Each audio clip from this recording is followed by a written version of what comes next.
بھائیو ایک دن ایسا آئے گا انشاءاللہ کہ دنیا میں کتاب و سنت کا جھنڈا ہوگا. ٹھیک ہے رات اندھیری ہے، چاروں طرف اندھیرا چھایا ہوا ہے، چھوٹے چھوٹے چراغ، چھوٹی چھوٹی مشعلیں جل رہی ہیں، لیکن ایک وقت ایسا آئے گا صبح طلوع ہو جائے گی، اور صبح انشاءاللہ قریب ہے. اور یہ بھی یاد رکھیں کہ جو مرتا گیا نا، دنیا سے جاتا گیا، اس کے لیے تو پھر مسئلہ اس کا تو پھر عدالت قائم ہو گئی. اب اگر وہ کتاب و سنت کی مخالفت کرتا تھا، اب اس کے لیے حساب شروع ہو گیا قبر میں.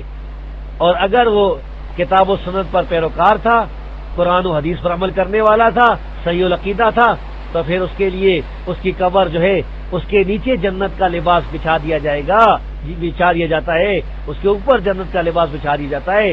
جنت کی طرف کھڑکیاں کھل جاتی ہیں، خوشبوئیں آتی ہیں، اور وہ پھر خوش ہوتا ہے. اور بلکہ اسے کہا جاتا ہے کہ اب شر بے روح و ریحان، خوشخبری ہو، آج تیرے لیے خوشیاں ہی خوشیاں ہیں.